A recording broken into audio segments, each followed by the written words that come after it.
Hello बच्चों, स्वागत करता हूं सभी का आपके अपने यूट्यूब चैनल राज एजुकेटर में। NEET lab assistant nursing first grade second grade REET किसी भी प्रतियोगिता परीक्षा की यदि आप तैयारी कर रहे हैं तो बिल्कुल आप राज एजुकेटर ऑनलाइन प्लेटफॉर्म का विजिट कर सकते हैं।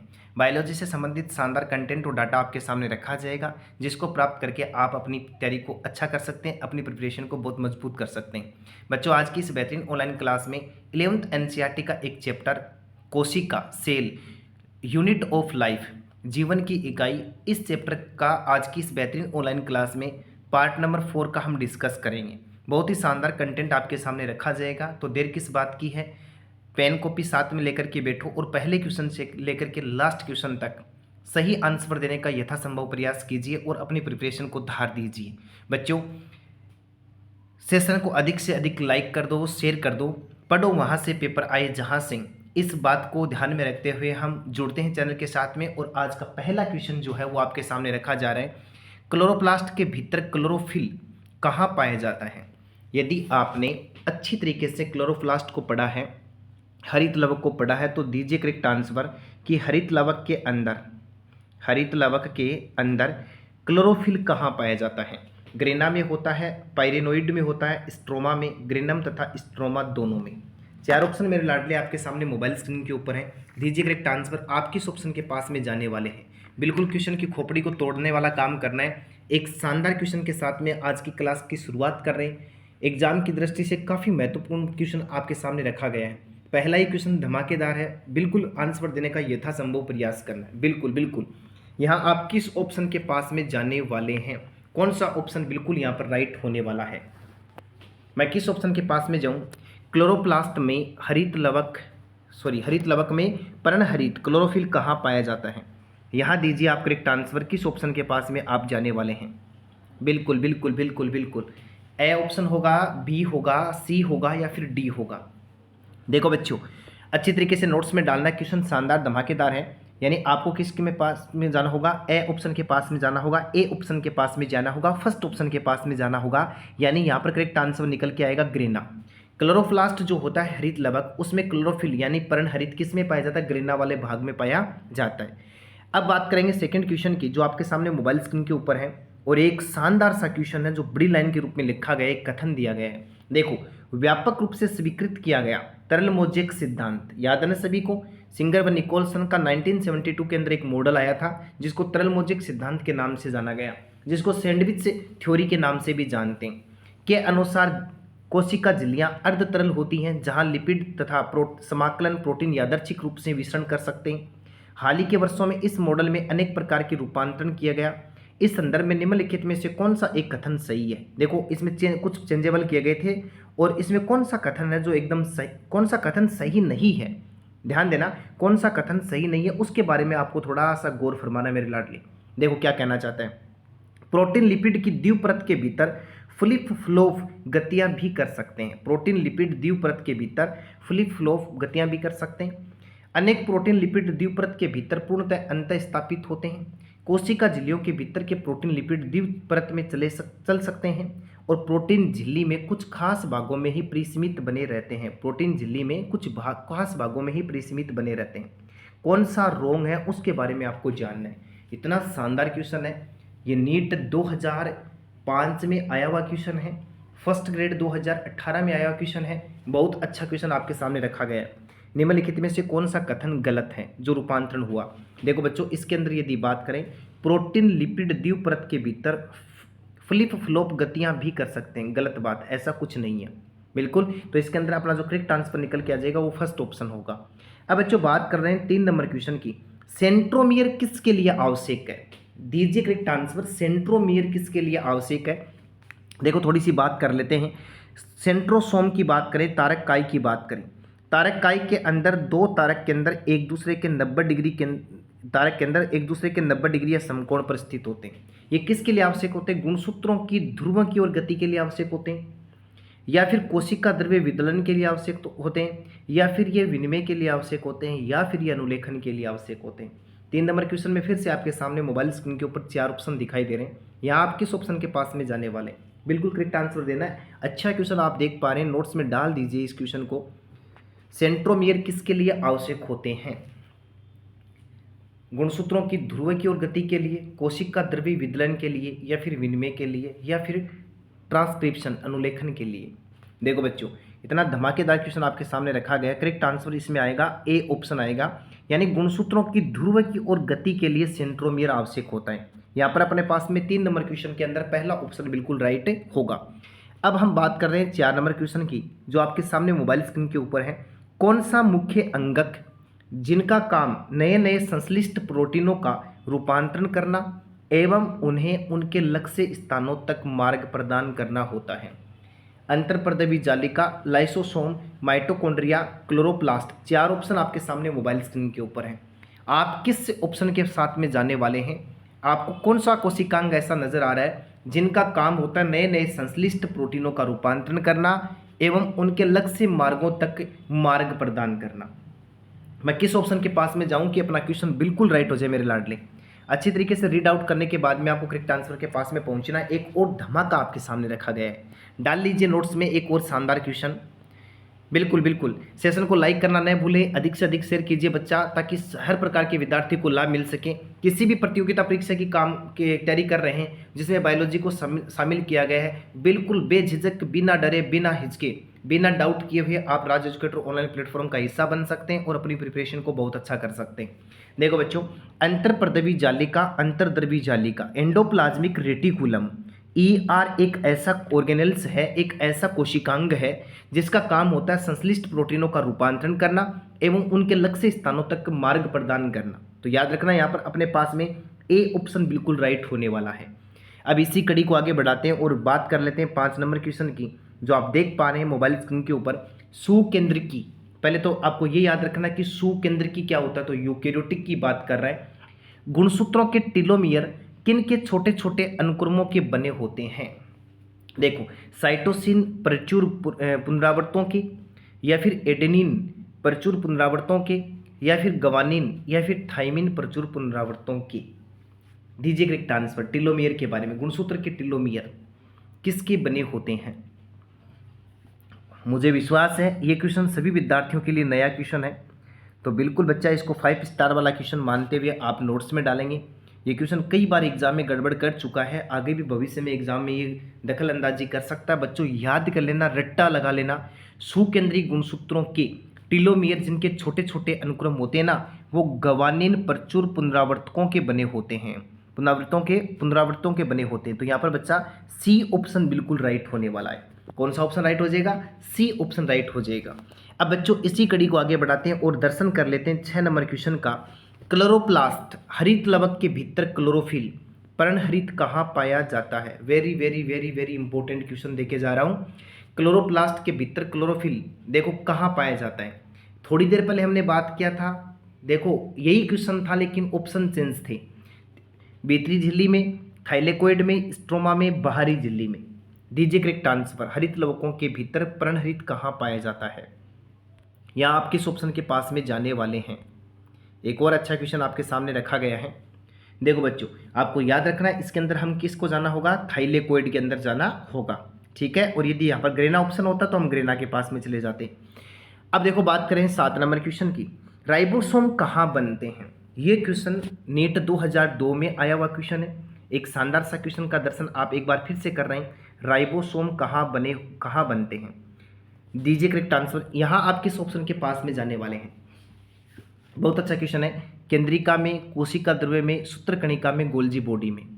7 नंबर क्वेश्चन में मैं किस ऑप्शन के पास में जाऊं कि अपना क्वेश्चन बिल्कुल राइट हो जाए? राइबोसोम कहाँ बनते हैं? केंद्रिका में, कोशिका द्रव्य में, सूत्रकणिका में। ध्यान है सभी बच्चों को, सूत्रकणिका क्या है यहाँ पर? तो आपको याद रखना एक बात और, एनसीईआरटी सूत्रकणिका लिखती है, किसको लिखती है? माइटोकॉन्ड्रिया को लिखती है। किसको लिखती है? माइटोकॉन्ड्रिया को सूत्रकणिका लिखती है। देखो बच्चों, राइबोसोम कहाँ बनते हैं इसकी यदि हम बात करें तो आपको जाना होगा किस ऑप्शन के पास में जाना होगा? तो बच्चा याद रखना, न्यूक्लियोलस के पास में जाना होगा, केंद्रिका के पास में जाना होगा। ए ऑप्शन बिल्कुल राइट हो जाएगा। राइबोसोम कहाँ बनते हैं? तो केंद्रिका में बनते हैं। कहाँ पर बनते हैं? केंद्रिका में बनते हैं। अब बात कर रहे हैं 8 नंबर क्वेश्चन का। मध्य पटलिका के लिए आवश्यक तत्व है, वेरी वेरी इंपॉर्टेंट है। जब हम सेल वॉल की बात करते हैं यानी कोशिका भित्ति की बात करते हैं, तो कोशिका भित्ति के अंदर प्राथमिक भित्ति व द्वितीय भित्ति के बीच के अंदर मध्य पटलिका पाई जाती है जो कैल्शियम पेक्टेट की बनी होती है। किसकी बनी होती है बच्चा? कैल्शियम पेक्टेट की बनी होती है। याद रख लेना, कैल्शियम पेक्टेट की बनी होती है। बहुत शानदार है ये लाइन, और कई बार एग्जाम में पूछा गया है कि कोशिका भित्ति की मध्य पटलिका किसकी बनी होती है, तो आपको याद रखना है, रट्टा लगा लेना, कैल्शियम पेक्टेट की बनी होती है। अब इसने हमें पूछा तत्व, तो ये नाम से ही स्पष्ट है कि इसके अंदर कौन सा तत्व पाया जाएगा? कैल्शियम। तो अपना बिल्कुल ए ऑप्शन जो है वो राइट हो जाएगा। अब कार्य को आगे बढ़ाते हैं, कड़ी को आगे बढ़ाते हैं और दर्शन करते हैं 9 नंबर क्वेश्चन का जो आपके सामने रखा गया। किसमें सूक्ष्म नलिकाएं अनुपस्थित होती हैं? अपसेंट माइक्रोट्यूबुल्स इन इज किसके अंदर होती है भाई? माइटोकॉन्ड्रिया में, कशाबिका में, तर्कुतंतु में, सेंट्रियोल में। थोड़ा सा कॉमन सेंस को यूज करते हुए बिल्कुल करेक्ट आंसर के पास में पहुंचना है। एक और धमाका आपके सामने है, माइक्रोट्यूबुल्स जो होती हैं वो किसके अंदर अपसेंट होती हैं? माइटोकॉन्ड्रिया, कशाबिका, तर्कुतंतु, सेंट्रियोल। किस ऑप्शन के पास में जाऊं कि करेक्ट आंसर निकाल पाऊं? बिल्कुल बिल्कुल बिल्कुल धमाका कर दो, क्वेश्चन की खोपड़ी फोड़ दो। देखो बच्चा याद रखना, इसका करेक्ट आंसर अपने पास में आ जाएगा माइटोकॉन्ड्रिया।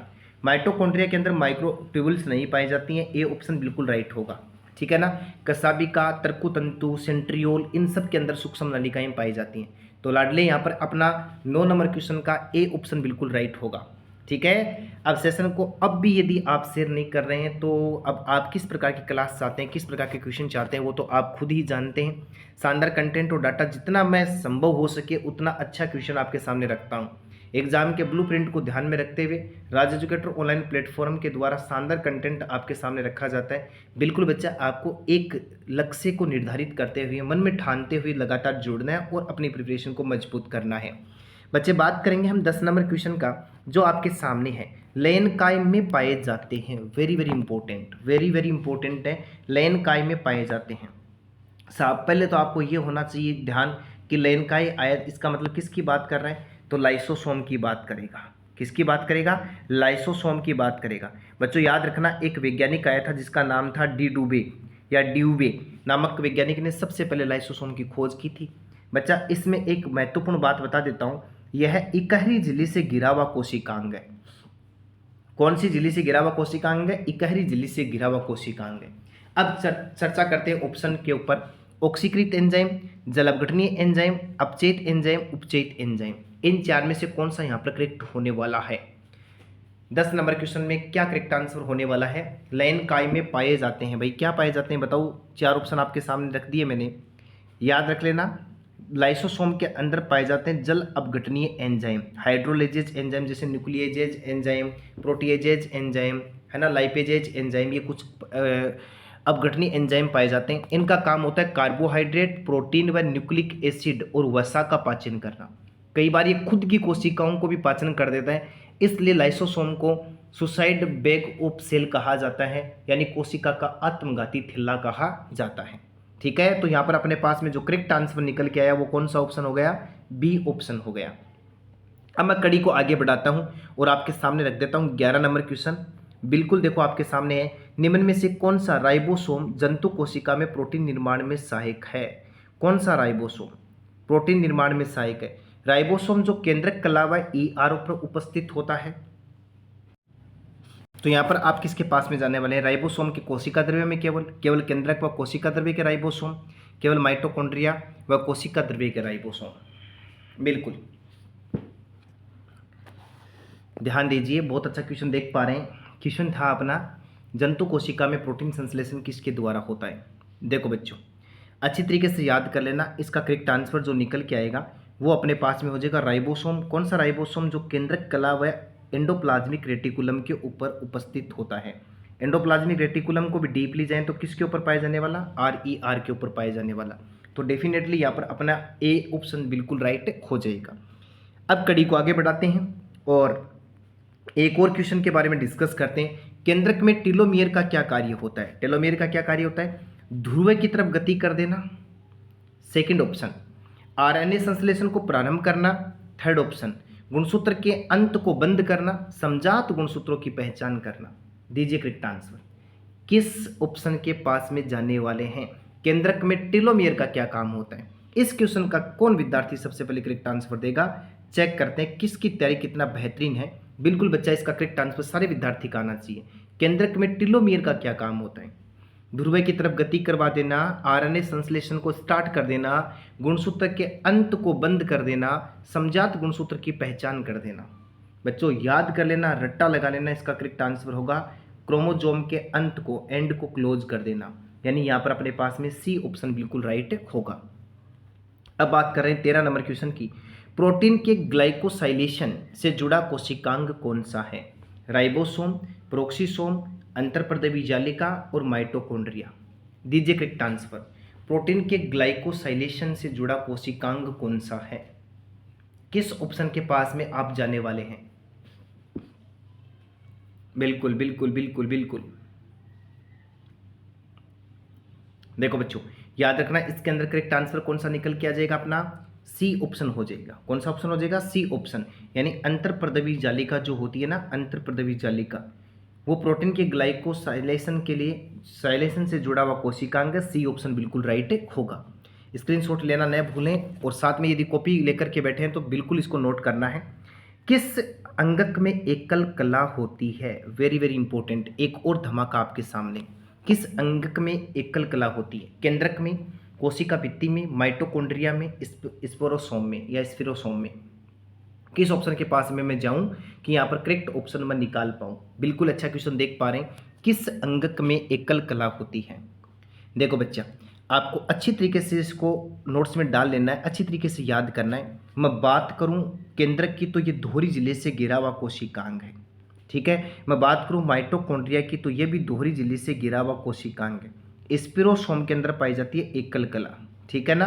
तो कोशिका भित्ति भी नहीं, केंद्रक भी नहीं, माइटोकॉन्ड्रिया भी नहीं, तो लाडले यहाँ पर अपना डी ऑप्शन जो है वो बिल्कुल राइट हो जाएगा। तो किस अंगक में एकल कला होती है? तो आपको ध्यान रखना है किसके अंदर होती है, यानी स्पिरोसोम में होती है। स्पिरोसोम में होती है, तो यहाँ पर अपने पास में अपना डी ऑप्शन करेक्ट हो जाएगा। अब बात करते हैं 15 नंबर क्वेश्चन की। प्रोटीन का संश्लेषण होता है, मैं उम्मीद करता ही नहीं हूँ, विश्वास रखता हूँ सारे बच्चे इसका करेक्ट आंसर निकाल पाएंगे। प्रोटीन संश्लेषण साइट क्या है? Ribosome, mitochondria, centrosome, Golgi body. इसका तो करेक्ट आंसर सारे विद्यार्थी के द्वारा ही आने वाला है। बिल्कुल बिल्कुल अच्छा देख पा रहे हैं, शानदार क्वेश्चन आपके सामने रखा गया है। प्रोटीन का संश्लेषण होता है, बिल्कुल। तो इसमें ज़्यादा टाइम लेने की आवश्यकता है नहीं, इसमें आप सीधा किसके पास में चले जाएंगे? राइबोसोम के पास में चले जाएंगे। और राइबोसोम को प्रोटीन की फैक्ट्री भी कहा जाता है। राइबोसोम को प्रोटीन की फैक्ट्री भी कहा जाता है, याद रखना। राइबोसोम को प्रोटीन की फैक्ट्री भी कहते हैं। ए ऑप्शन बिल्कुल राइट हो जाएगा। नेक्स्ट बात करते हैं 16 नंबर की। लाइसोसोम में किसकी मात्रा अधिक होती है? वेरी इंपॉर्टेंट है। लाइसोसोम में किसकी मात्रा अधिक होती है? जल अपघटक एंजाइम की, लिपोप्रोटीन की, पॉलीराइबोसोम की, डीएनए लाइगेजेज की। बिल्कुल बिल्कुल, सेल वाला चैप्टर 80 क्वेश्चन आपको मिल जाएंगे, आपका आराम से क्लियर हो जाएगा। एक भी क्वेश्चन आपका इधर से उधर नहीं होने वाला। लाइसोसोम में किसकी मात्रा ज़्यादा होती है?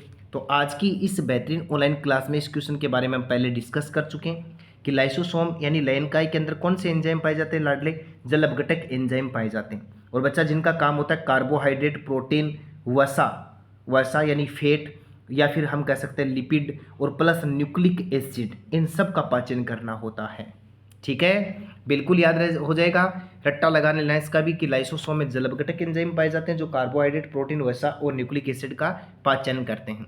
अब बात करते हैं नेक्स्ट क्वेश्चन की 17 नंबर की, जो देख पा रहे हैं मोबाइल स्क्रीन के ऊपर। पादप cell, in plant cell, peroxisome added in. Peroxisome जुड़े होते हैं प्रकाशीय श्वसन से, फोटोट्रोपिज्म से, या फिर प्रकाश कलांतर से, प्रकाश संश्लेषण से। किसके पास में जाऊं कि करेक्ट आंसर निकाल पाऊं? दीजिए करेक्ट आंसर। पादप कोशिका में प्रोक्सीसोम जुड़े होते हैं। वेरी इंपॉर्टेंट क्वेश्चन है, बहुत अच्छा क्वेश्चन मोबाइल स्क्रीन के ऊपर पढ़ा है। हो सकता है आपके लिए सारे के सारे क्वेश्चन डिफिकल्ट हो, लेकिन एग्जाम की दृष्टि से डिफिकल्ट नहीं है लाडले। आजकल एग्जाम में इसी प्रकार के क्वेश्चन पूछे जाते हैं, तो प्रिपरेशन को स्ट्रॉन्ग एबिलिटी देना होगा, एक शानदार दक्षता देना होगा। यानी यहाँ पर अपने पास में क्या हो जाएगा? ए ऑप्शन, प्रकाशीय श्वसन से जुड़े होते हैं प्रोक्सीसोम, ठीक है। अब देखो बात करेंगे हम 18 नंबर क्वेश्चन की। जल अपघटक एंजाइम युक्त झिल्लीदार थैले जो दीर्घ अणुओं के अंतराकोशी के पाचन का नियंत्रण करते हैं, अंतर्प्रदवी जालिका, न्यूक्लियोसोम, लाइसोसोम, फेगोसोम। किस ऑप्शन के पास में आप जाने वाले हैं? वेरी वेरी इंपॉर्टेंट है, 2 कदम पहले ये क्वेश्चन हम पढ़ चुके हैं। जल अपघटक एंजाइम इतना सा नाम आते ही आपके दिमाग में एक ही कोशिकांग घुस जाना चाहिए और वो होगा आपका लाइसोसोम, यानी लयन काय होगा, लाइसोसोम होगा। सी ऑप्शन यहाँ पर बिल्कुल करेक्ट हो जाएगा। ठीक है, अब बच्चों बात कर लेते हैं 19 नंबर की। गोल्जी अनुपस्थित होता है, गोल्जी बॉडी गोल्जी कॉम्प्लेक्स अनुपस्थित होता है उच्च पादपों में, ईस्ट में, जीवाणु व नीलहरित शैवाल में, उपरोक्त में से नहीं। दो करेक्ट आंसर, किसका कितना शानदार पड़ा हुआ अभी पता चल जाएगा। गोल्जी बॉडी अनुपस्थित होता है पादपों के अंदर, ईस्ट कोशिका के अंदर, जीवाणु व नीलहरित शैवाल के अंदर, या फिर इनमें से नहीं। किसके पास में जाने वाले हैं, बिल्कुल जल्दी पहुंचना है, करेक्ट आंसर देना है। एक अच्छा क्वेश्चन आपके सामने मोबाइल स्क्रीन के ऊपर रखा गया है। गोल्जी काय अनुपस्थित होते हैं बच्चों, याद रखना उच्च पादपों में भी होते हैं और ईस्ट में भी होते हैं, लेकिन किसके अंदर नहीं पाए जाते हैं, जीवाणु व नीलहरित शैवाल यानी BGA के अंदर नहीं पाए जाते हैं। तो सी ऑप्शन बिल्कुल राइट हो जाएगा। अब बच्चों बात करते हैं 20 नंबर क्वेश्चन की जो आपके सामने है। कोशिका झिल्ली के वे जैव रसायन जो कोशिका पहचान व जुड़ाव का कार्य करते हैं कहलाते हैं। इसका तो करेक्ट आंसर आना ही चाहिए लाडले। कोशिका झिल्ली के वे जैव रसायन जो कोशिका की पहचान करते हैं, जुड़ाव स्थल का देखो प्रोटीन होते हैं, लिपिड प्रोटीन व लिपिड, ग्लाइको प्रोटीन व ग्लाइकोलिपिड। दीजिए करेक्ट आंसर। 20 नंबर क्वेश्चन में आप किस ऑप्शन के पास में जाने वाले हैं, बिल्कुल करेक्ट आंसर देना है, जल्दी देना है। कितना शानदार क्वेश्चन आप देख पा रहे हैं, रीड आउट करो। कोशिका झिल्ली के वे जैव रसायन जो कोशिका की पहचान व जुड़ाव का कार्य करते हैं, प्रोटीन कहलाते हैं, लिपिड प्रोटीन व लिपिड, ग्लाइकोलिपिड व ग्लाइको प्रोटीन कहलाते हैं। 20 नंबर क्वेश्चन में आपके सामने 4 ऑप्शन हैं। देखो बच्चों, करेक्ट आंसर देना है तो पहुंचना होगा हमें डी ऑप्शन के पास में, यानी ग्लाइकोलिपिड और ग्लाइकोप्रोटीन वे यौगिक होते हैं, देखो वे जैव रसायन होते हैं जो कोशिका की पहचान कर देते हैं और जुड़ाव स्थल का कार्य करते हैं। बच्चों इस प्रकार से 11th NCERT का एक चैप्टर जिसका हमने डिस्कस किया, चैप्टर था अपना कोशिका, सेल यानी यूनिट ऑफ लाइफ, जीवन की इकाई। इस चैप्टर का टोटल आपके सामने 4 पार्ट रखे गए हैं। फर्स्ट सेकंड थर्ड और फोर्थ पार्ट के अंदर आपको टोटल 20 करते हुए 80 MCQs जो है वो आपको मिल चुके हैं, 80 MCQs मिल चुके हैं जो एग्ज़ाम की दृष्टि से बहुत अधिक महत्वपूर्ण है। उन सारे क्वेश्चन को आप एक जगह नोट्स में डालिए और बिल्कुल ऊपर चैप्टर का नाम डालते हुए, हेडिंग डालते हुए आपको काम करना है। एग्ज़ाम की दृष्टि से काफ़ी महत्वपूर्ण डाटा आपके सामने रखा गया है। आप इसी प्रकार से यदि राज एजुकेटर ऑनलाइन प्लेटफॉर्म के साथ में बने रहेंगे तो आपकी प्रिपरेशन बहुत अच्छी हो जाएगी। मिलते हैं इसी प्रकार की धमाकेदार क्लास के लिए, तब तक के लिए धन्यवाद।